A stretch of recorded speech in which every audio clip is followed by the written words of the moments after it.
Well, thank you for all being here. We have a very interesting session this morning. We all are very aware of the sequestration and the budget discussions in Washington.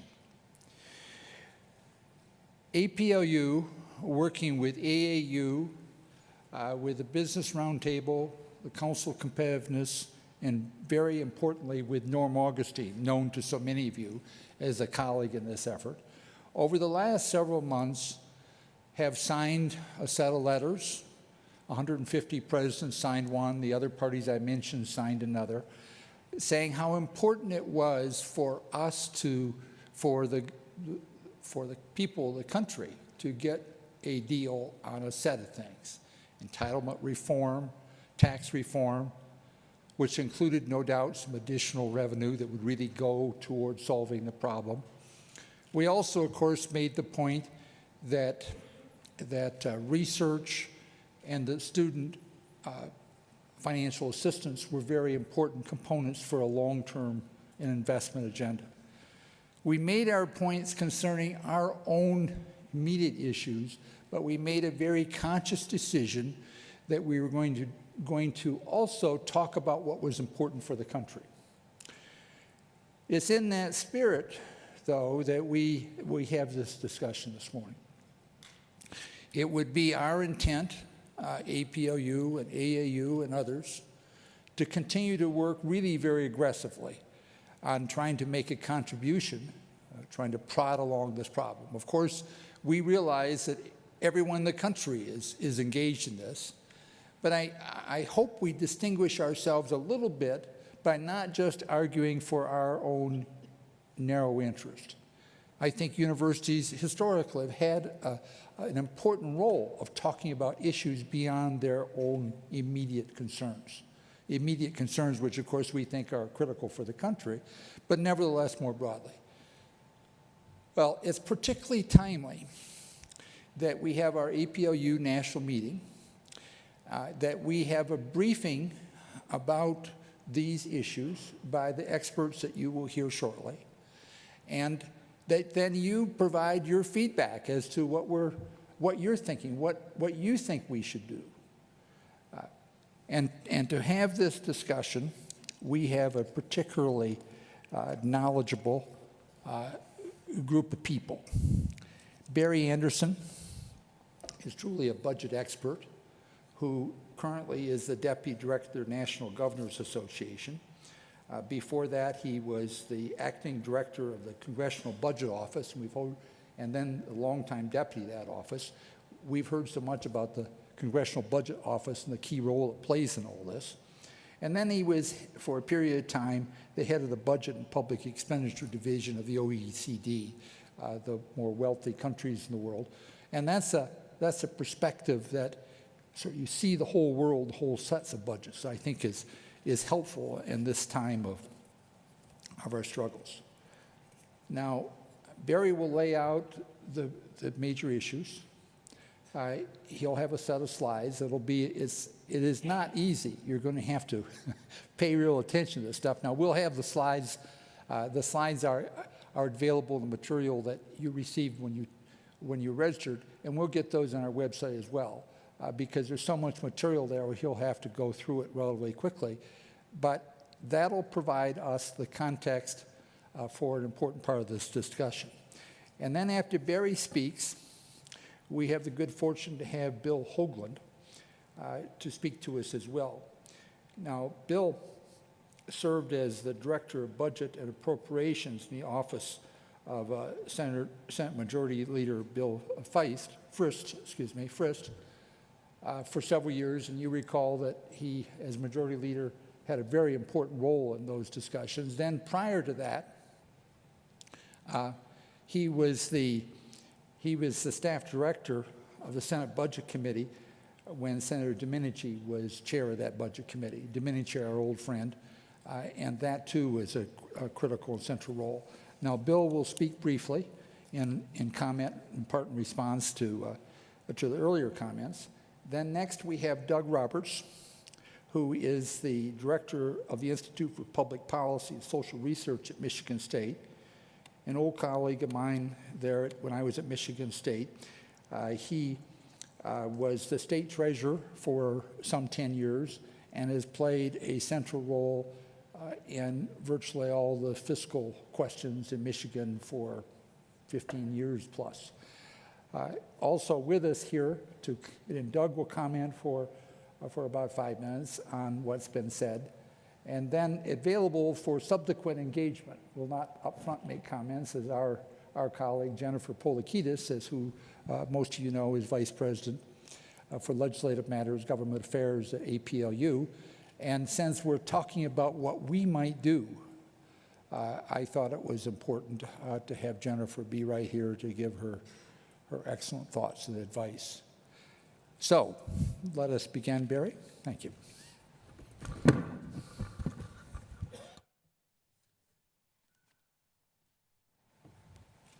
Thank you, Peter. It's very good to be here today. 22 years ago, I was the senior career official at OMB, and that was the last time there was a sequester. Why do I mention that? Because my phone hasn't stopped ringing in the last several months. In particular, at that time, this was 1991, there were 3 people at OMB that administered this sequester. The budget director at that time, Dick Darman, he passed away a couple years ago. The general counsel at that time, he's also passed away a couple years ago. And me. And I've been in therapy for most of the last 20 years, but they called me up anyway. And so I'm glad to be here to talk about a variety of our problems here, including the fiscal cliff. So I'm going to talk about budgeting from 3 aspects: the near term, the fiscal cliff, the medium term, a little bit longer than that, and particularly the long term, because that's really the nature that we have. And Peter asked me to get into a little bit of the morass of Social Security, so I'm going to try and take the last couple of minutes there to talk about what Social Security is, what it isn't, what it's thought to be, and what people would like it to be. If I can, I'll take a couple of minutes. Before I do that, Peter mentioned a little bit about my experience. I've been in budgeting for 30 years, General Accounting Office, OMB, as I mentioned, CBO. When I left OMB in the Clinton administration, they said, oh, you're going to the dark side, over to the CBO. But then I left that and got into international budgeting, IMF for a while, and then I lived in Paris for a few years. And I'm going to draw some examples that might be relevant of that experience and going around the world. After being a consultant a while, now I'm at the National Governors Association, and I'm frequently asked to compare what's happening in some of the states with Greece. I will confess that in my 5 years in Paris, the countries that I spent the most time with in the OECD were Greece, Ireland, Portugal, Spain, and Italy. So I have some familiarity with what's going on there. I can tell you what's going on there isn't at all like what's going on here. But anyways, we could talk about that if we have time. I do want to emphasize one more thing about me, though. I'm not in Washington parlance a Republican or a Democrat. That is, I'm not an R or a D. I'm an SOB. And that has helped me quite a bit in my career in Washington because I've been able to comment on both sides and give them an honest view. I'm also very much a middle of the roader, and as the trend has been in the country so far is that there are very, very few people in the middle of the road. My wife came with me to Paris. She has excellent French. I was working. She would watch the news or other things during the day, and I'd come home and say to her, Lonnie, her name, Lonnie, what did you watch? You watched the news? She said, yeah. I said, did you watch the French news? She says, no. They talk so fast, number one, and they use a lot of slang, and their perspective is all different. I said, well, then what'd you watch, BBC? She said, nah, I didn't really watch BBC. I mean, they're okay, but I watched something better. I said, something better? She said, yeah, something that's really balanced, something that you could really get a good view on it. I said, really? What was it? She says, Al Jazeera. Well, she's right. I watch it now. Back when I was growing up, there was ABC, CBS, NBC, and CBS. All 3 of them played to the middle. Now, as this picture indicates, there's nobody there. You pick your news. It's unfortunate that we have to go to Dubai to get a good view of what's happening in the U.S., but I fear that that's all too often the case. Okay, I'm going to talk about the the fiscal cliff for a bit. First of all, when the fiscal cliff is referred to, usually it's just the sequester and the expiration of the Bush-era tax cuts that are discussed. But there's a whole lot more involved in it. I'm not going to go through each one of these things. I will mention some at the end. But just to say that at the end of the year and beginning of next year, and this continues even into the months ahead, the aspects of the fiscal cliff, events that will occur unless action is taken, comprise this long list of things, including the debt limit. The debt limit right now is $16,394 billion. It will be reached in a month or so. But the Treasury has a variety of ways to stretch that out. We believe they can stretch it out now at least until the end of February, if not March. The CR is the continuing resolution that provides appropriations, that includes funding for many of you folks. That's now through March 27th, as is something on TANF, the welfare program of the Clinton era that's in there. But the point is that all of these things are coming to a head and coming to a head very soon. And if we go off the cliff, as my former agency CBO indicates, we will go into recession. This is not just CBO saying this. Another of my former agencies, IMF, is saying the same thing, as are virtually all the Wall Street economic forecasting firms. We're going to go into a recession if we go off the cliff. Well, that list I provided here, it's very broad. It covers a wide variety of programs, mandatory, discretionary tax. It covers a variety of things that impact virtually all parts of the country. And most importantly, it covers the widest range of political spectrum. This broad thing does dastardly things, pushes us off the cliff. Why would anybody want to go there? The fear is they do. Why? Because both sides believe they can get a better deal come January. I don't think that's possible, but I've heard it from both sides.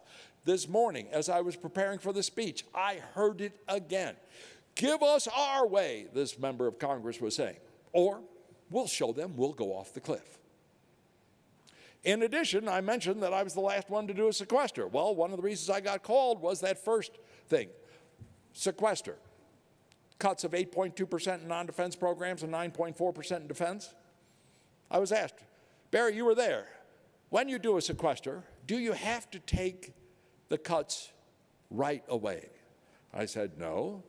OMB has the power to apportion the amounts appropriated by the Congress, including negative amounts, and they can apportion or schedule the cuts for later in the year.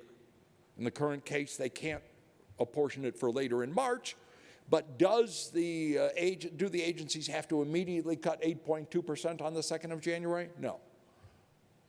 Could they stretch it out until January and February and maybe even early March? Yes.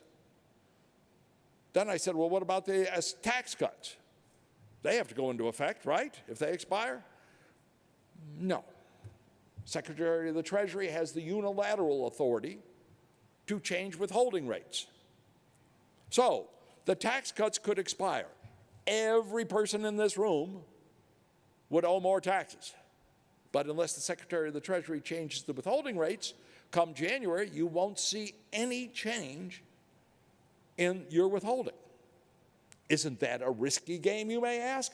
You're darn right it is. Both of them are. You delay the sequester cuts, that means the extent of the cuts when you have to take them is even greater because you have a shorter time to take them out. You delay the withholding impacts and they don't rectify the withholding rates, that means come April the 15th, 2014, you guys, you being the country, will have under-withheld and you're owed a lot more. There are more things you can do so that we can go off the cliff and not feel it. Then combined with that, at least for a short time, well, then we have Ben Bernanke, whose quantitative easing 3 provided even more hope for those who want to force the other side to go along with their ways by going off the cliff. He'll take care of even the economic impacts by buying mortgage-backed securities in the terms of tens of billions of dollars. Well, I was, as you can see, using Thelma and Louise. I stopped using Thelma and Louise and saying, under this view, the right thing to use is Wile E. Coyote. You remember Wile E. Coyote? He'd be chasing the roadrunner, and eventually he'd go off the cliff, as in this picture. But you knew one thing. He would not fall until he looked down. Well, that is what I fear a lot of the people on Congress are doing. Their legs are going to go off the cliff on January, but they think as long as they look down, the economy will be all right. I don't share that view. I have a very much more negative view on this. Now, having said that, I said I was going to talk about the near term, the medium term, and the long term. I want to jump into the long term right away. The problems we have today are long-term problems. Greece can't borrow money today. We not only can, we are getting money occasionally at negative real interest rates right now. People are falling all over themselves to lend us money. But as this chart says, we have a significant and very real debt problem. And once that debt problem really begins to kick in, and it's already started on that upward slope, then we're headed in a situation where there will be real questions about our ability to borrow money, at least in our ability to borrow at what rates. So this gets an indication of how serious a long-term debt problem we have.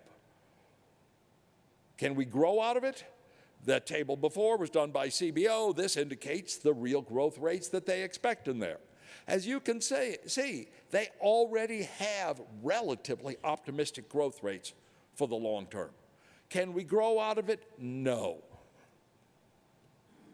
We're going to have to do a combination of cutting spending and raising taxes. So let's talk about that. The question we have facing the country today, which was assiduously avoided during the campaign and in the week since the election is over, is still being avoided, is what level of government do we want? This table tries to get at that. Again, it's CBO current policy projections. I want to call your attention to a couple of areas. First of all, the bottom line, debt. We're currently about 73% of debt. We're on our way to 93. We're on our way, if we don't do anything, to nearly 200. What's the debt that matters? Rogoff and Reinhardt, Ken Rogoff, and a former economist at IMF and now with Harvard, and Carmen Reinhardt at the University of Maryland did a landmark study. I believe the title of it this time is different. They did a study of countries over many periods of time, many countries, and they said that, in good economic terms, levels of debt matter above 90 and below 60. But above 90%, countries who have had debt that way have significantly lower growth. Below 60, countries who've had debt at that level have significantly higher growth. And between 60 and 90, it depends upon the variety of circumstances. It was the most landmark and detailed study that I've seen. My point is, we're not talking about 60, we're not talking about 89 and a half. We're headed to 93 very soon and much higher than that. This is the sustainability question. Okay, now that we've outlined that we have a problem, now what are we going to do? We can't grow our way out. We've got spending and revenues. Let's spend a moment with spending for a second. I did this table, and the CBO does this table this way, to emphasize health care. I am extremely fortunate that I have breakfast every morning with my 10-year-old granddaughter. And when I sit down with her almost every morning, I say, Kylie, have you got a job yet? And she says, Grandpa, why do you always ask me that? I said, because I'm getting older, and you got to start working so you can pay money to fund my Social Security and Medicare. She kicks me, but that's okay. The table tries to indicate that what we have here is a spending problem, and in particular, a spending problem wrapped up with health. Social Security is part of it too. Is it going to hit us bad in 2012 or even 2022? No, we're still on the way there. But by 2037, we are in an unsustainable position, period. I did the past 25-year average there just to show you comparisons of where we're going to go. But the point on spending is we have to, reform our entitlement spending, especially health. Now let's talk about revenues. What about revenues? Why don't we just increase taxes? I think I've heard that someplace before, particularly over those with those 250,000. Take a look at the table. It's not going to solve the problem. I'm not saying we shouldn't do it. I'm saying it's not going to solve the problem. In fact, if you take a look at where we're headed, which is spending in the 24% of GDP area for the next 24 years, the next 10 years, and if you look at the revenues that we've had right now, which is about 18%, basically we'd have to increase everybody's taxes by a third. Think of that for a second. Not just April 15th when you finalize your agreement with the federal, your taxes with the federal government, but all the withholding and the Social Security and every other tax, that's total revenues down there, goes up by a third. You could take all the money from the rich and that wouldn't be big enough. You'd have to increase it by a third. All right, well, why don't we cut spending? Well, if we got spending down to about 20% of GDP, then we still have to cut spending by about a sixth. It's not easy to do, but we'd have to do that. What's the right solution? I don't know. But this table, or some debate based on this table, is what ought to be happening now. It hasn't. Let's go into just a little bit more on the health spending. This is, I've spent my entire career in terms of budget figures, I like to say this is the most shocking table I've ever seen. Why? Because you do not see figures in international budgetary comparisons like this one. You do not see one country at 17.4% and another at 11.8%. It just doesn't happen. But for health, that's the way it is. And it's not all public. You can see that Denmark has considerably higher public spending than the U.S., but considerably lower. By the way, I lived in France for 5 years. I had French healthcare system there. They are as worried, no, I'd say even more worried about their healthcare costs than we are. But they can't fathom the amount of healthcare costs that we pay. This is the problem, ladies and gentlemen. Is revenues a part of our problem? Sure. Is Social Security part of it? Sure. Is defense and non-defense and all that other stuff? Yeah. And after I said that, this is the problem. Okay, what are we going to do about it? I got this table out of the Department of Health and Human Services, the Center for Medicaid and Medicare Studies, so it comes from the Obama administration. Frequently, those in the budget and health area talk about bending the cost curve. This shows what the Affordable Care Act did towards bending the cost curve. It did bend it. It bent it up. Please do not interpret my comments as saying the Affordable Care Act isn't a good thing. I have 3 children, all in their 30s, and in the past 5 years, all of them have lost their job. You're looking at their health care coverage right now. I can't wait for the Affordable Care Act to kick in because it's going to relieve me personally. But from an aggregate perspective, what did the Affordable Care Act did? As you can see, we are already higher than any other country by far, and it's going to make it worse. Is this bad? We have to resolve the problem. Why are we so bad? Well, here gives an indication of life expectancy, not the only measure. Our life expectancy is no better than most of the other countries, in fact, worse. But you can see how spending per capita is much, much higher. I go on. Where does the money go? Here are 7 or 8 procedures compared with 6 developed countries. The fact that every one of these procedures has a price in those countries lower than 100 indicates every country and every procedure, you can get it done cheaper than us. What about results? Well, here's some more on that categories. But on results, we use much more than almost anybody else in every different kind of procedure that we're talking about. Sometimes we do better. You can see that some with Arab sheiks and other folks who come to the Cleveland Clinic or the Mayo Clinic for their treatment. And this is true in Europe and elsewhere. Some procedures we are much better and our results are much better. And others, they're not, as this table indicates. We have a health problem. We haven't made it better. We still have the problem. If we're going to treat long-term sustainability, it has to go beyond revenues. We have to look at health. What do? Bill may talk much more about this than I, but I like to, whenever I use this chart, which I got from some other people on this, I like to tell of an example that happened to me while I was living in Paris. First of all, a year or so ago, I went to an ophthalmologist to have my eyes checked, and she looked in my eyes and said, "Hey, you have a freckle on your retina." I said, "What?" She said, "You have a freckle on your retina." I said, "I didn't even know there could be such things." She says, "Yes, there can. The retina is like skin, and you can freckles like that, and they're like the freckles on your skin. They can be cancerous or not. You need to go and have it looked at." So I went to a retina specialist. The retina specialist looked at it, and everything's fine. But being the kind of guy I am, I stood there and counted how many people at this retina specialist I saw before I saw the doctor. 7. That was schedulers, that was bill people, that was technicians. They have a very elaborate machine, you people, some of you may know, to look inside of your retina, all kind of other folks. I don't know what they were. I was getting dizzy by the time anyway. But there were 7. 2 years before that, I was in Paris. I had a problem, not with retina. I had a problem.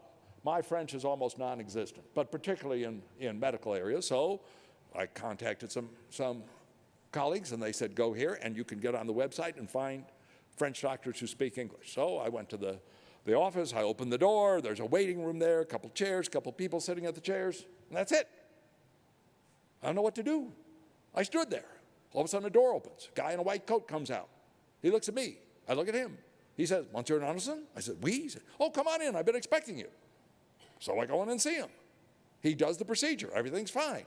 I said, "Look, I do this budgeting thing and I'm worried about health." I said, "Don't you have an assistant?" He said, "Oh, sure. She comes in twice a week." The next time you guys see a doctor, take my little test. Count how many people you see or have to deal with before you see the doctor.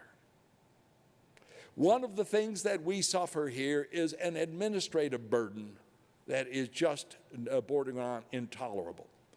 I like to mention this in healthcare, but I also like to mention it because it applies the same thing in taxes. I do the taxes for my family and my mother-in-law and everybody else, and the administrative burden there is just intolerable too. Okay, I said I was going to get into Social Security. Peter asked me to do that. I've spent quite some time on it. I wanted to spend a little time just describing it before I get into some of the items. First of all, I think there's 5 different fundamental characteristics.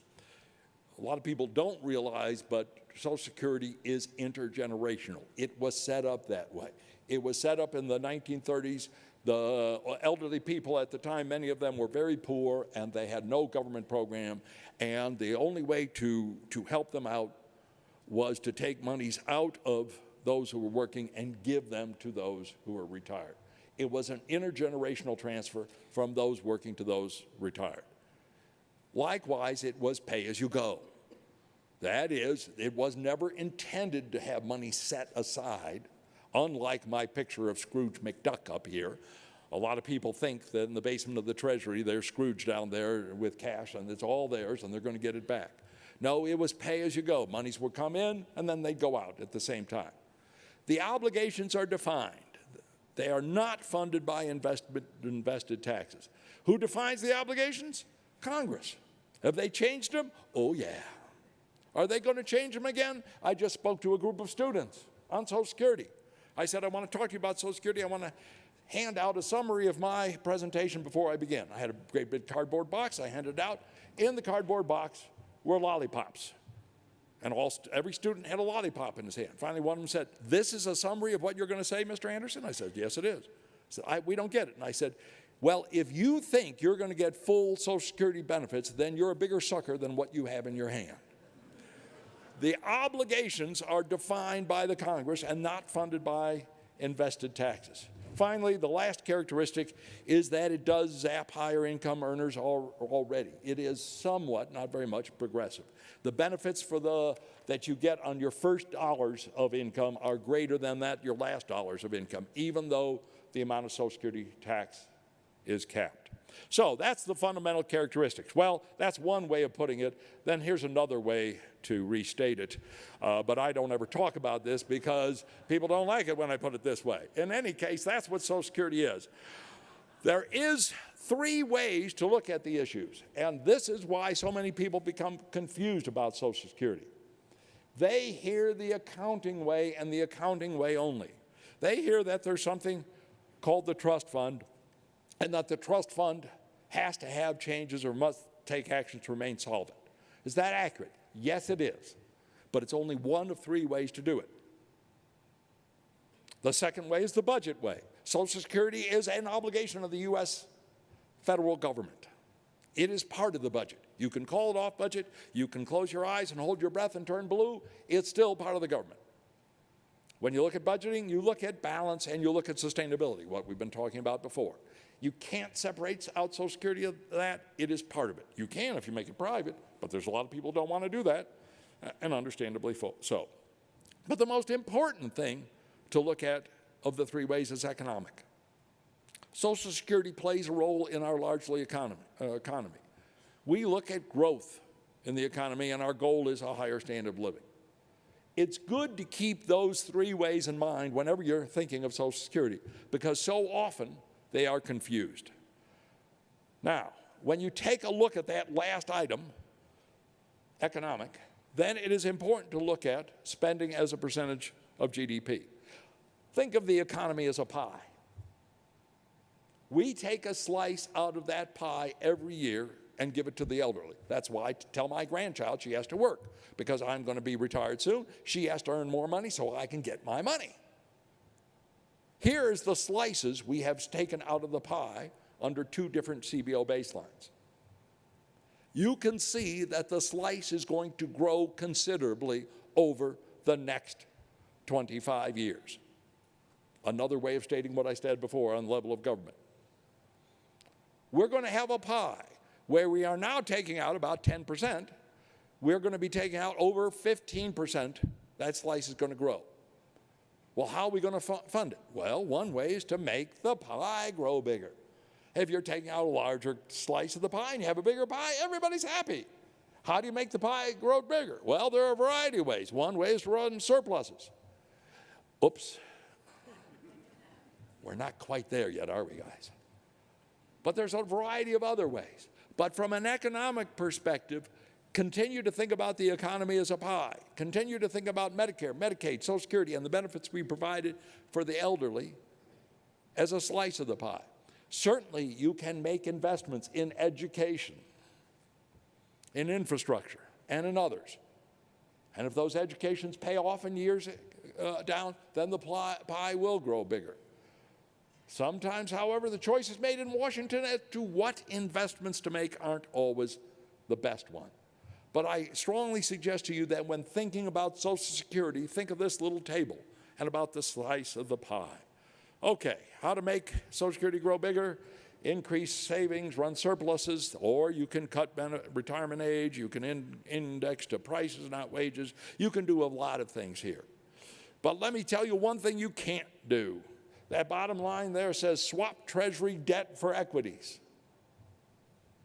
That doesn't work. Remember, what do you get out of Social Security? You get what Congress wants you to get. If we, for the last 60 years, had invested in equities and somehow there was a Scrooge McDuck type of environment in the basement of the Treasury, we had lots of money, would we get more? No. We only get what Congress says we can get. Would they have given us more? Undoubtedly. They gave us more when there wasn't any money down there at all. So they probably would have given us a lot more then. But just switching Treasury debt for equities doesn't improve the system at all. It improves the solvency aspect, but the budgetary or economic, it doesn't really do it. Is that an argument against private accounts? Most definitely not, because private accounts are outside the government. And what you do there is what you want to do. But as I say, there's a whole lot of arguments against that. Okay, I'm about finished. I did want to spend just one more minute on tax expenditures because this is going to come up. In the resolution that I think Bill and others might talk about for the fiscal cliff, we're going to look at tax expenditures. That is, provisions of the tax code that lessen the tax for those who pay. I'm leaving here, Denver, going to San Diego. The election last Tuesday elected 11 governors' races and 5 new governors, and I'll be briefing the new governors. And I'm going to highlight item 2 there, saying the provisions that benefit for states are very ripe to be limited. But for you guys, look at item number 8, deductibility of charitable contributions. If you're going to have any look at tax expenditures, you're going to have to look at this table. It's hard to add them all up because there's interactions between the two, but in a rough sense, this 10 is about 3/4 of all tax expenditures. You can't really attack tax expenditures without looking at this. I'm going to conclude with this table because nobody else does it. I'm sorry, I've got to skip the Laffer curve. I'm going to conclude with this table. The alternative minimum tax. That's something that was set up in 1969, I think it was, as a way to prevent millionaires and things who are not paying tax to pay taxes. The alternative minimum tax is set up, but it wasn't indexed. It has been patched every year since '69. The last patch expired January 1st, 2012. I'll repeat that date. It expired January 1st, 2012. Last January, not this coming January. If you don't pay the alternative minimum tax now, I will go out on a limb and say everybody in this audience will be paying it come April unless it's fixed. And that means you'll go and calculate your taxes, then have to recalculate them. And when the number you recalculate is higher than the first number, you pay the higher number. You don't get to count deductions for state and local taxes. You don't get to count dependent exemptions. And it's not just the millionaires. People who make as little as $75,000 will be paying more. In sum, you owe it, but you don't know it.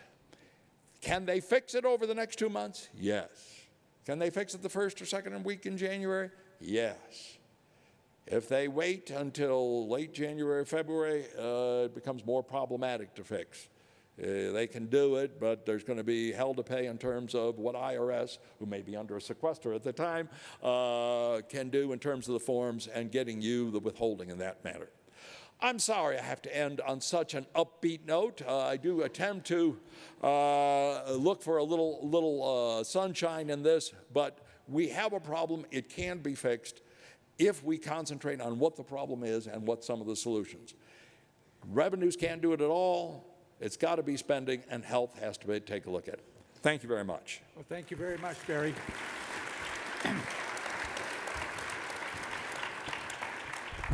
Bill, you've had this very special and extensive perspective from Capitol Hill. We look forward to your comments. Thank you, Peter. And thank you, Barry, for laying out the issues we confront. At the outset, let me say I'm a proud graduate of 2 land-grant universities in this great land, and thank you very much for all that you do. Peter's asked 5 minutes, 5 points. Point number 1, the fiscal cliff is serious, but even more serious is the long-term fiscal outlook that Barry's laid out, but also the ideological division that exists in a Congress where power is evenly divided. Our 112th Congress reconvenes today. Their major job this week will be to elect their leadership for the next 113th Congress that will convene in January. Out for Thanksgiving week next week. They'll return with less than 20 days for the remainder to work out, pass, have signed into law an alternative to, in my words, the Thelma and Louise scenario. Today, an alternative to the tax increases and the automatic spending cuts seems to be the vocalized objective of the President and Speaker Boehner, but significantly more challenging will be the details of legislation finding a solution to the longer-term unsustainable fiscal road path that the country is now embarked on that Barry laid out. Just to hold our debt to GDP at 75%, and historically, by the way, it's usually averaged around 30 to 40%, but just to do that would require deficit reduction of $500 billion in the year 2020. Point number 2, increasing taxes, increasing revenues, specifically on higher income taxpayers, while a necessary ingredient for a political compromise, and I believe necessary for helping to correct our fiscal imbalance, is not sufficient. The President and Speaker Boehner may be playing some word games with higher income groups. The Speaker insists that the top rate should not increase from today's 35%, the Bush-era taxes, to the 39.6%, the Clinton-era rates. I would just simply point out to you, even if we did that, went to 39, that would only generate about $40 billion a year out of my $500 billion I'm trying to achieve.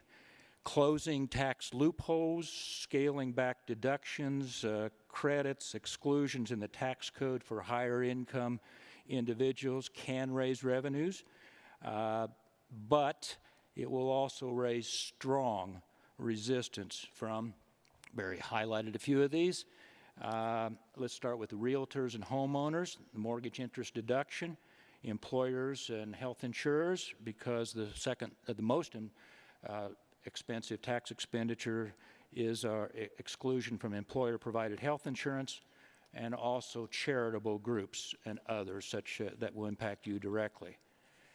Point number 3, any deal in the lame duck session to put off the cliff, even with an agreed-on paper handshake or to raise revenues in the future, I contend will not pass the current 112th Congress or a future 113th House of Representatives or Senate unless spending restraint is also part of the deal.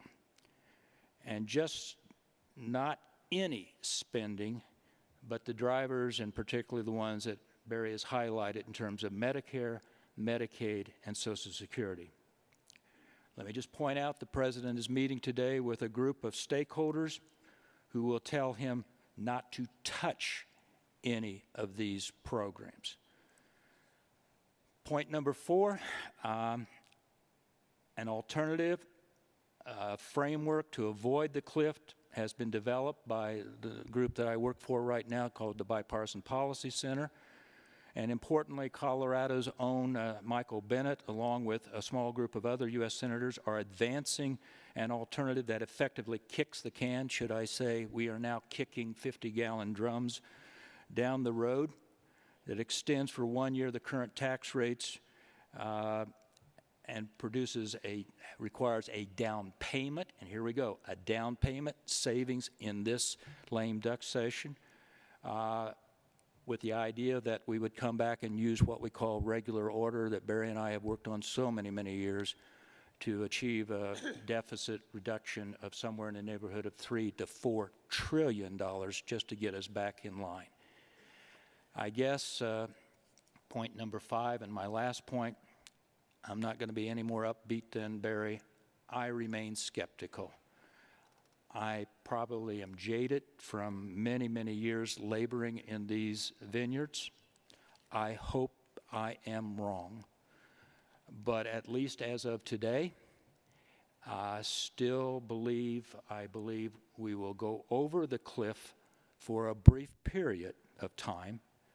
And I do not believe, I began my career at CBO, I respect CBO, but I do not believe that a brief period of time going over the cliff for some of the reasons that Barry has highlighted will impact the economy as is currently being predicted. And again, we can go into that in our period of time as question and answers. Sorry for being, those are my 5 points that I wanted to convey to you today. Thank you. Doug, please. Good morning, and thank you very much for inviting me. I likewise am a graduate of 2 land-grant colleges, University of Maryland and Michigan State University, and it's a pleasure to be here. I thought I was going to come and be the one who was a pessimist. I'm not sure that's true anymore, but I am. And so the issues that I want to raise are a little bit different, but everything is hopefully spun together.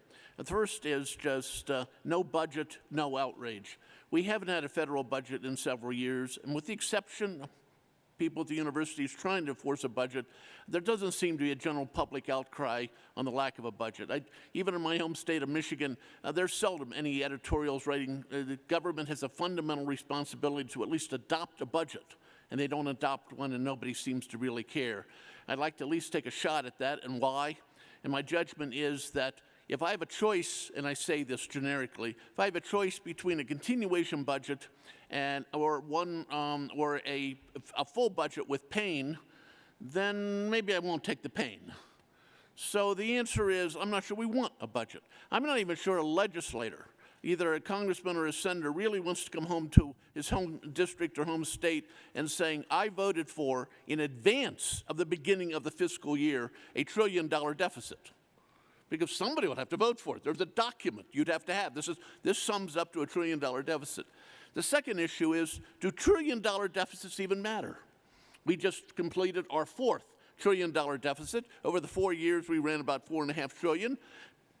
You know, there's a new world order, and I'm not sure I'm catching up to it. You see, to give you an example, in the old world, there used to be a really bad joke which said that the perfectly economic man would spend his last dollar just before he dies.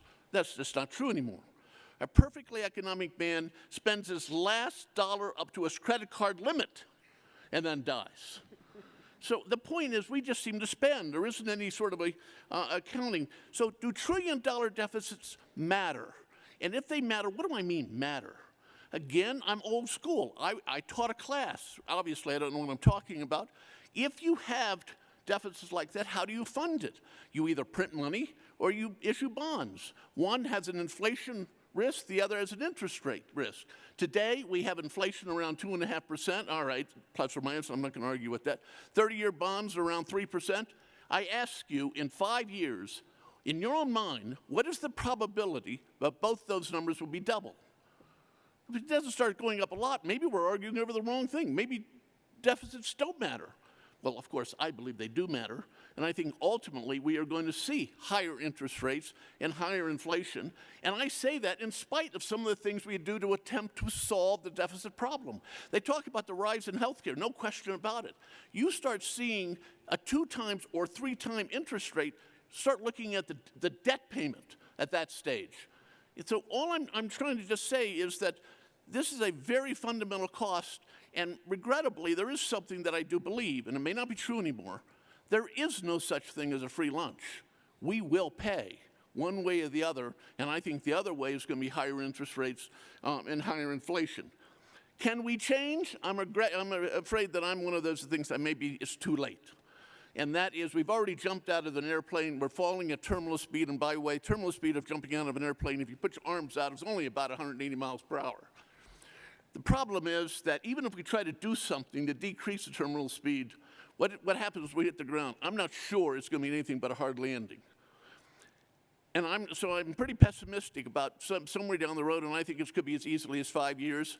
I don't know when, but I do remind you of the housing crisis. When it hits, it hurts. And when it hits, it will hurt. I mean, we're very lucky we have foreign governments that seem to want to hold our bonds, and one of these days they're not going to want to. And it's going to hit overnight, and I'm not sure when, so I'm really quite pessimistic. Can we do something? I'm a very big supporter of taking advantage of the very issue I'm knocking, and that is, since we have low interest rates, we really should invest. Invest in university research facilities, invest in infrastructure. I'm really big on that. Somebody say, well, you're spending more. Well, if I think it's already a little bit too late, how much does that extra spending really cost in the things that I would measure? Higher interest rates and higher inflation? Not a whole lot. It might soften the fall when we've hit the ground after we've jumped out of the airplane. So I came here thinking I would be the most pessimistic. Maybe I am, but listening to the others, I'm not sure. You'll have to vote to see who's most pessimistic. One final point. If a trillion follows a billion, what follows a trillion? The answer is quadrillion. You may not need to know that, but your children will. Thank you. Well, I'm I'm happy that we have such an optimistic group up here. We're now open for questions. While you're queuing up here, Bill, I saw you furiously writing down something there. I think you didn't your comment totally agree with Doug, or did you have a? No, I wanted to confirm what Doug said, that in terms of debt, I am very nervous. I can live with $1 trillion deficits. Grew up on a farm. I believe that farmers, as well as businessmen, as well as universities, should balance their expenditures with their revenues. What I can't live with is the fact that we're running something in the neighborhood of 74% of our GDP in terms of debt held by the public. And there was a time when that debt was held by us, it was held by Americans and investors. Alan Simpson Senator Alan Simpson is a little glib at the tongue, and he likes to tell the story, and maybe some of you have heard this, that we have a treaty with Taiwan. And that treaty with Taiwan says that should China attack Taiwan, we would have to go to war to defend Taiwan. Today, we'd have to borrow from China to go to war with China. That's a little overstatement, but 50% of our debt today is held outside the United States. One other quick comment, Doug. Barry and I have a friend, a former CBO director, Rudy Penner, who likes to point out, well, these low interest rates that we have, what's the problem? Well, the issue is we still are the best looking horse in the glue factory today. That will change, and when it comes, it'll come fast and dangerous. So I just was affirming your skepticism. How's that? I think I see Ed Ray out there, Yeah. Oregon State. Ed Ray, Oregon State. If we could assume for the moment that rationality took hold in Washington, D.C., a reasonable question to ask is, does timing matter? The economy's in a bad place. We're coming out of the worst recession since the Great Depression. Things still look pretty fragile. If we actually could get a solution, do we want solutions that really take substantial hold in 2013, 2014, 2017? If the real crisis is the long-term fiscal crisis, what would rationality dictate we do in terms of the timing of changes? I have my fourth point. Let's be very honest and clear. I've spent years and years working as a staffer in the United States Senate. 20 days after Thanksgiving, when they come back, you cannot rewrite the tax code. You cannot restructure Medicare and Medicaid. You cannot have that pass Senate, House, conferenced, and put on the President's desk in 20 days. It is impossible. Rationale, and I hope this is where we go. I hope we don't go over the cliff.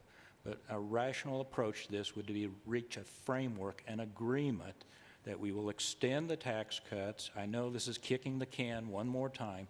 We extend the tax rates is where they are. We would shut off the sequester. We would also probably have to get it passed, have some form of a down payment, a simple down payment, change the CPI indexing maybe. We have to pass this, by the way, ladies and gentlemen. We have to pass it and get it on the President's desk by the end of December. We also have to do something what Barry said, which I think the real driver will be the AMT that he mentioned, because that affects taxes this year, not 2014. Second of all, we probably will be faced with an emergency supplemental for Sandy, which may have to come to pass. With all that, I would say then you basically set up a process with the new Congress in beginning next year to go through the normal process. Doug said we haven't done a budget, and I have the exact numbers here if he wants to know them. I will say every time I worked on the Senate Budget Committee, we passed a budget, okay? But we would then set up a procedure, and this is what Colorado Senator Bennett is working on. We would set up a regular order procedure to give time to do reform on taxes, to reform Medicare, Medicaid in a logical manner. It will still be tough, but you're not going to accomplish that in 20 days in the lame duck session. Is there broad recognition that there's just not going to be anything except some kind of fix during this People broadly understand that in Washington. Is that correct? Or broadly agree with that? I don't want to dominate up here, but there was this thought, let's say back before the election, that somehow we would do Bowles-Simpson or Domenici, Rivlin. That's for those of us who worked in these, as I say, labored in these vineyards. We knew. Barry and I knew at that grassroots. Barry worked on this fallback mechanism that I'm talking about. We knew that was not possible. So I think you're right. I think there is now after the election, there's a general recognition they can't do that. Doug?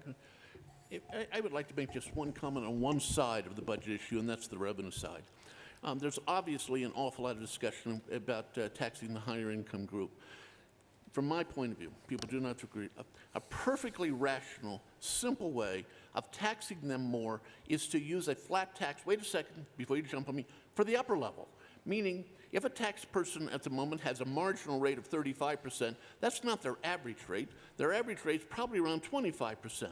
So you, in fact, raise their average rate. You just say the new law is that you're going to pay 28% and you get no deductions. You got nothing, all right? It's one line. What is your adjusted gross income? Second line, you pay 28%. And the other thing it does is, and the tax actually goes up on that person because they were only paying 25%. But it encourages the person to work. I mean, to maybe get another job because they're only paying 28. Once you start getting up to the issue of 40%, that adds state tax to it. It becomes a question of, well, maybe I didn't need that second job.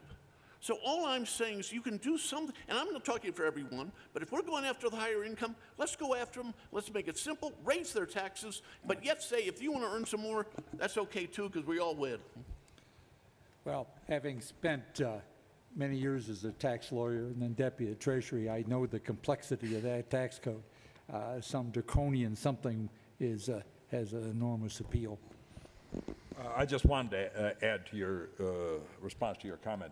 Bill and I and a variety of others have been asked at the end of the month to appear on a conference with a lot of former members who were at the 1990 summit at Andrews Air Force Base. Yes. And in preparing for that, Bill and I were just reminiscing of what we went through then and getting boxes out of the basement and looking at things. It took months to do it then, and we were much, much better prepared. And for all the differences we had then, the differences now are much more extreme. In fact, I look at it quite the other way around. Not only can't we do something other than a framework, which I entirely agree with Bill, not only can't we do anything more than a framework in the lame duck, but it's going to be damn hard to do it in 2013 if we take the whole year. The tax code is tough. In 86, it took a year. There you go. In 86, it took a year to do tax reform. Well, Portland State. Vim Mibel, Portland State University. Since you all seem to sort of think about the idea of getting, an apocalyptic kind of scenario, play it out a little bit. What does really happen? Okay, it doesn't get solved. Go off the fiscal cliff. Some level of recession. Does that, in a way, create an environment in which the things that are now impossible or seem impossible become possible maybe, a year from now or something like that? Does it, in fact, is it simply what's necessary because that's the only way collectively both Congress and the public at large believes that some of the really harsh measures are really necessary? Bill? Yeah, yes. I would prefer that we not go off the cliff, but Barry mentioned it in his comments. There are, if we want to play the politics of this, there is an incentive for some to go over the cliff. Recognize, number one, that we had just had an election and the United States Senate has added 2 Democratic members to it. The House has narrowed a little bit, but not much changed. I don't want to be a budgeteer with you, but if we go over the cliff, one of the things that happens is for us in the budget world, what we call the baseline. And what it says is that the revenues go up. Guess what? You are now in a position as chairman of the Finance Committee, Mr. Bacchus, who is up in 2014. There's always another election. In 2014, you now are in charge of having the opportunity to reduce taxes for everyone except those at the higher income. You are in a position now to modify the spending. There will be incentives, particularly if we play the political game, on the side to go over the cliff. Again, in a short period of time, it certainly cleans up a lot of things as it relates to these strange things called baselines, and also provides an incentives to actually do something to reform the tax code.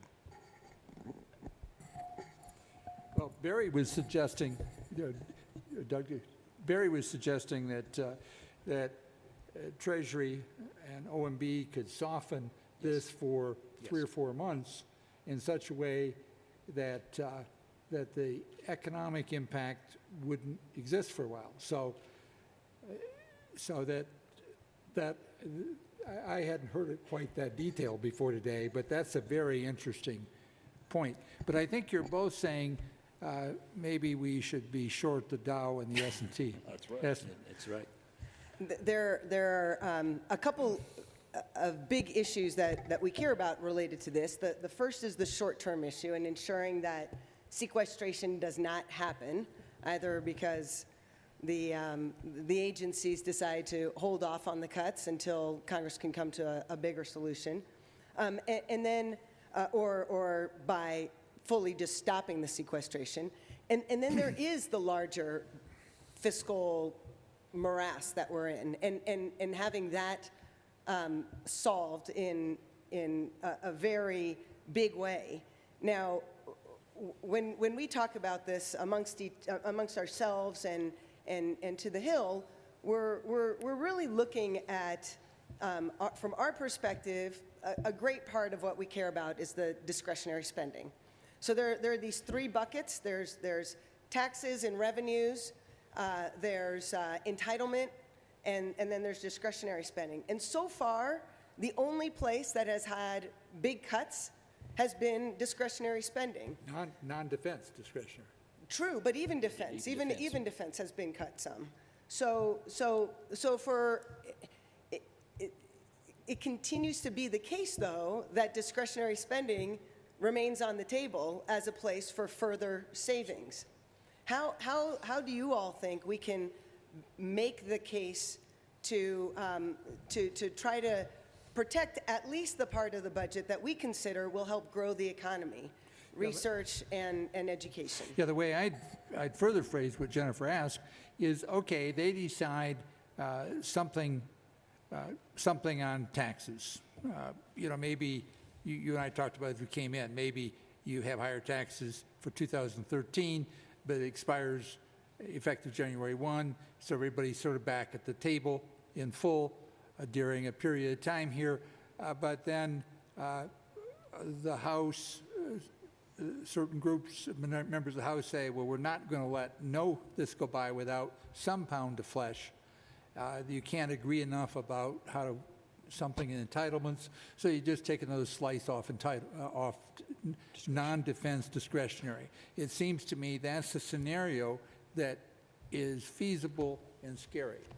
Do I have that right, the two of you Washington budget types? Have you ever bought a car? Everybody has in the house too here, I'm afraid. You go to the car, you go to the dealer, talk to them about the options you want, take a test drive, kick the tires, sit down with the guy, negotiate a price, shake hands. Then the salesman says, I got to go check with my manager. And you might say, I got to go check with my spouse. I don't know. Speaker of the House Boehner and President Obama bought a car in July of 2011. They shook hands on a deal.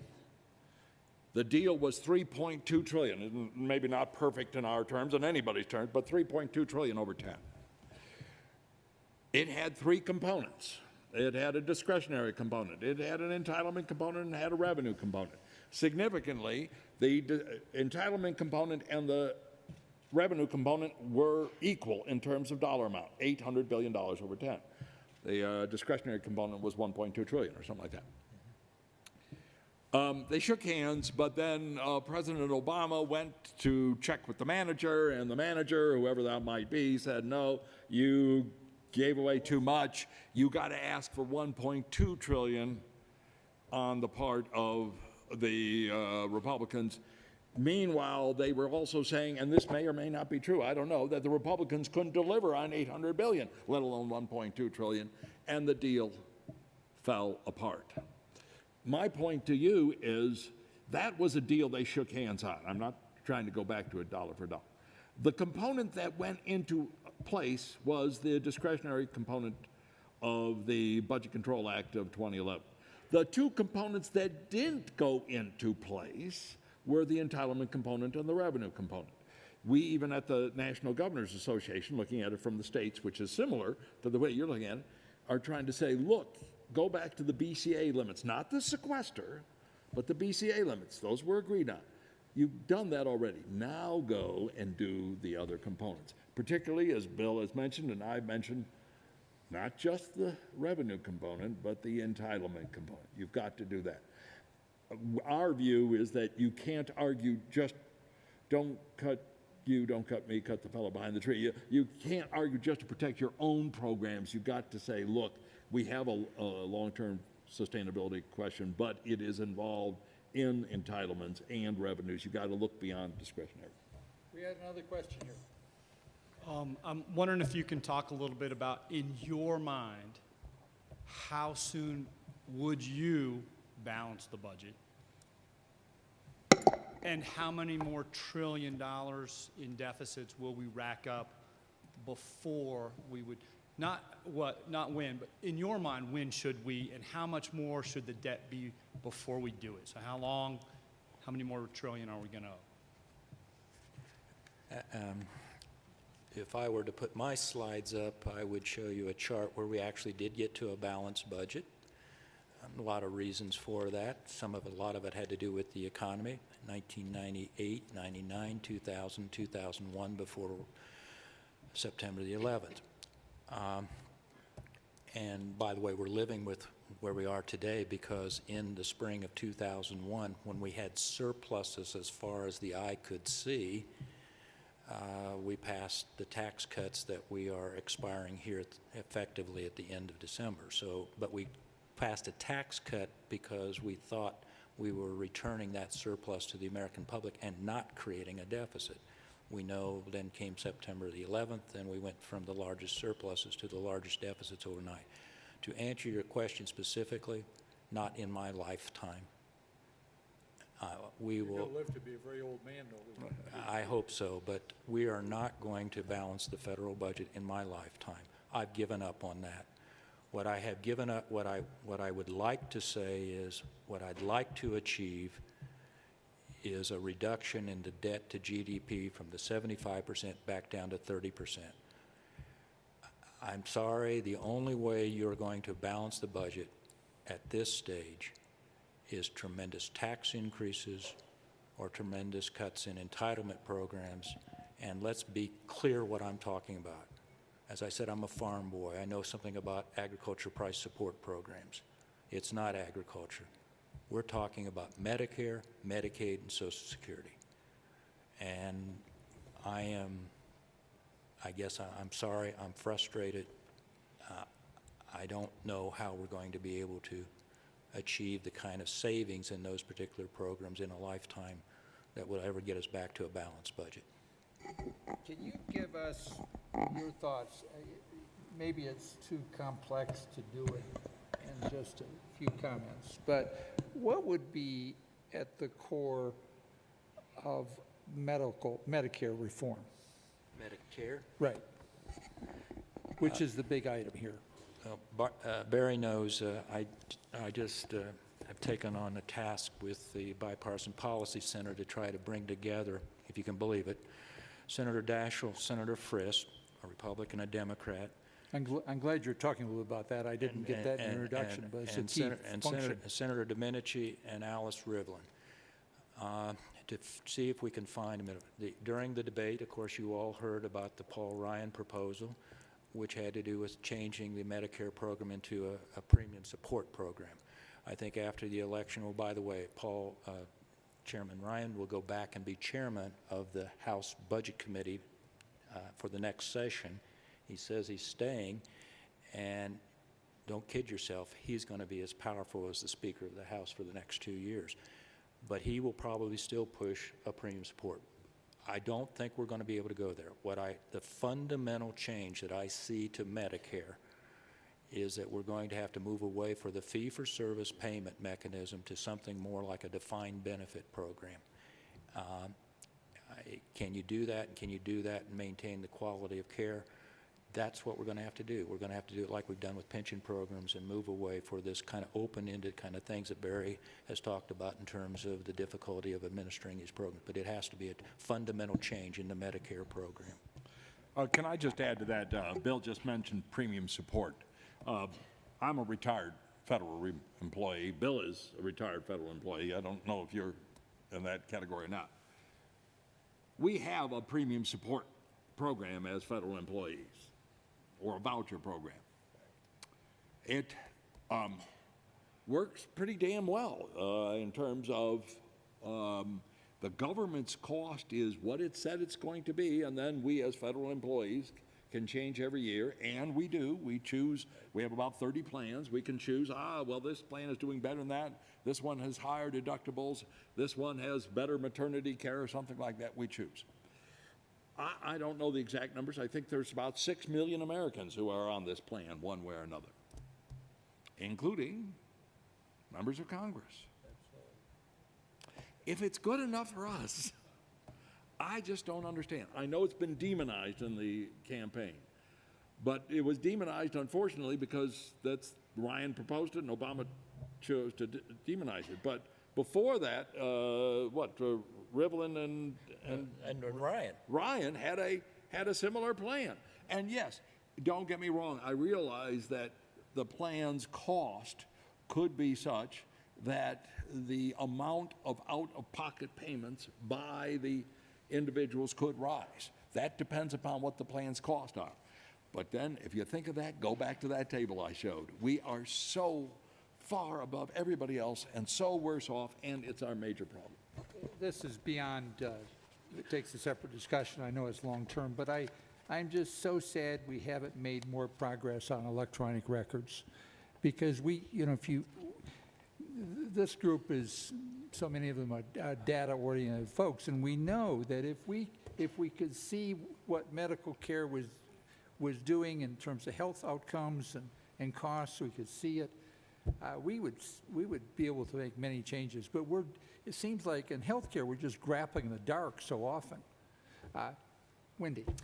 Yeah, I have a question regarding the Medicare or Social Security plans that I've seen floated in various ways. Almost every one of them chooses to largely exempt changes for a particular generation, the baby boomers. It hits everyone 55 and younger, depending on, of course, when this actually goes into effect. My question is that if we're really concerned about getting to a balance, why are we exempting anyone? Go ahead, Bill.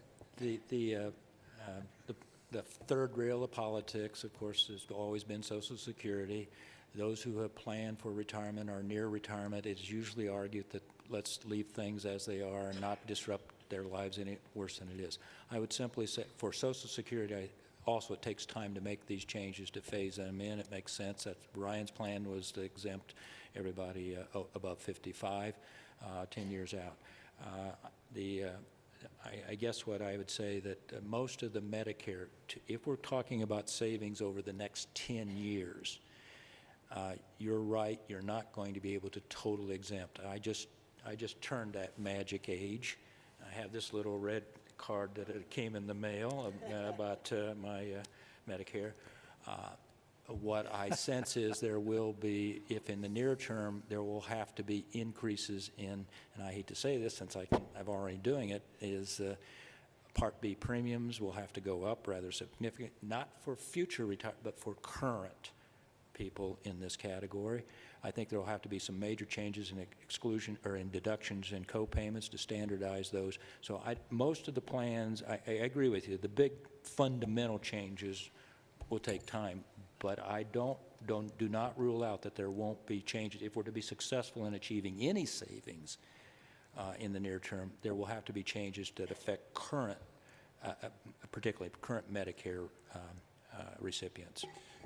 Doug, so much of this, of course, is intensely politics and sometimes local politics in terms of the pressures. Any thoughts about the question that was just asked, or more broadly?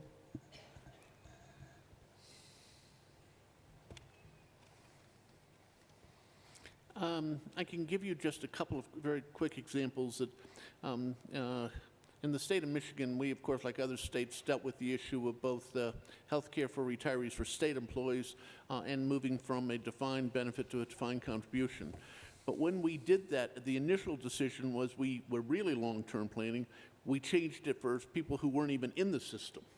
I mean, then recently we have now changed it so people that are in the system, if they want to stay, they have to pay a little bit more to stay into the pension system. So at least in Michigan, we've done it both ways. We initially did it years ago, and I worked on it where no one in the system was adversely affected, only new people coming in. And then just recently, if you want to stay, like in retirement, and so that's a way that also it could be health care. If you want to stay in it, you have to pay a little bit more to stay in it. We're going to have one last question, and then I'm going to wrap it up. Please, sir. I am Adel Shir Mohammadi from University of Maryland. Basically, a few years ago, I read a book, The Atlas of World History, which is a time series. First edition was published in 1978, and the author is Geoffrey Barklaw, if I am not making injustice on pronunciation of his last name. And in that, it basically reviewed the world history all the way, almost 50,000 years before Christ, and brought into the current sort of, at least in 1978, and looked at basically major powers that what caused basically economic and their downfall. And one of those was basically when they actually had lots of wars going on simultaneously around different portions of the world, which basically got them economically, they couldn't sustain it. One thing that I am not seeing, and I think our colleague mentioned about 3 buckets, which is, I like that, and there's discretionary bucket in which actually there is the defense budget. American people, if we look at all the actually surveys that they did, all the way from the start of Iraqi war, at least 70% of American people didn't want those wars. They got us into lots of these problems, plus the banks and so forth. Is there any discussion in terms of behavior change that is going to at least to help in the future we don't get into these big debts or borrow more to do the same types of behaviors in this whole sort of discussion? I'm sort of curious. I didn't hear anything related to all the cost of the things that we have done. Thank you. Go ahead, Barry. Barry? The one table I indicated on the long-term fiscal sustainability problem showed, at least for the next 10 years or something, both defense and non-defense. It's not that wars don't pose a fiscal issue. If you look back at the U.S. history, and that other table on debt showed that and indicated that it was primarily wars or large economic recessions that were the cause of debt in our history. But for the future, we're facing a future unlike the past. I mean, I don't know if we're going to have another war, and nobody else does either. But the future is health, and in particular, health for the elderly. It is the major issue. I'm not saying that revenues shouldn't be or couldn't be a part of it. They should. They have to be a part of it. I'm not saying Social Security doesn't have to be a part of it. It does. And I'm certainly not saying that one doesn't have to take a look at our military spending, which is larger than the 13 largest other countries combined or something of that nature. But for the long-term fiscal sustainability problems, no, it's not defense and it's not non-defense discretionary. It's the entitlement programs and particularly the health programs. We think that's a particularly good way to wind up this session. That in fact, we have to deal with these medical issues and otherwise, and if we have to be careful to protect the investments in some of the discretionary monies. I think it's been just excellent to have these 3 people, and Jennifer and I who work on this all the time, think about it, but to have these experts take their time out to be with us today. because they are much in demand at this time in the calendar. Let's all give them a big hand, and thank you.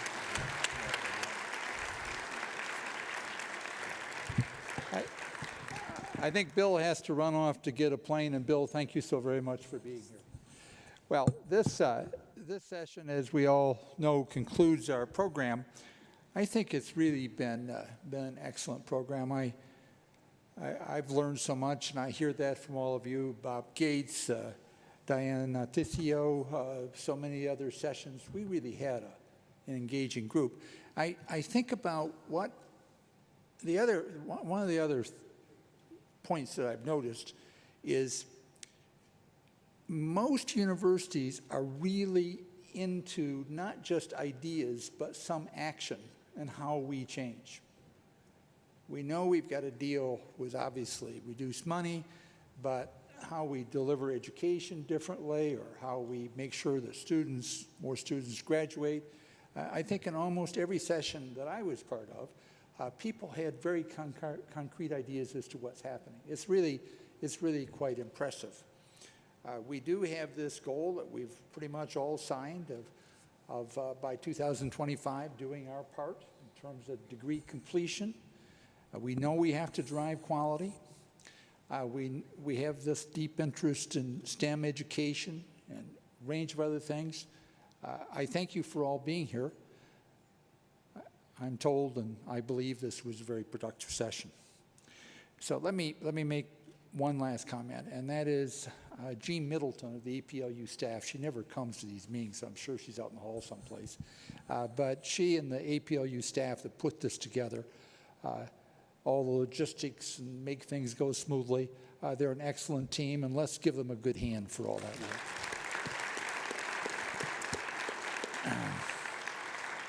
Of course, the program staff and all others here at APLU, we work very hard at it, and we're appreciative of how much you do on your individual university campus.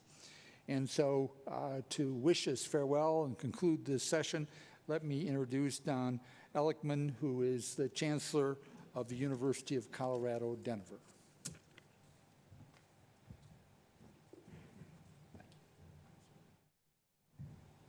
Thank you very much.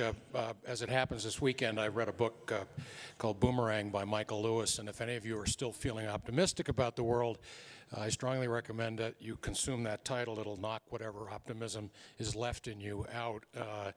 But this panel was really fascinating and not surprising, I'm sorry to say, but fascinating. It was a pleasure to hear it, and I think the whole meeting has been terrific. So thank you very much for being here. The fact that you were here has, in fact, helped the Colorado economy, which ultimately helps us, so we're very grateful for that. Putting my Chamber of Commerce hat on, all I would say to you is come back soon. We love having you here, and we really appreciate you being here. Thank you.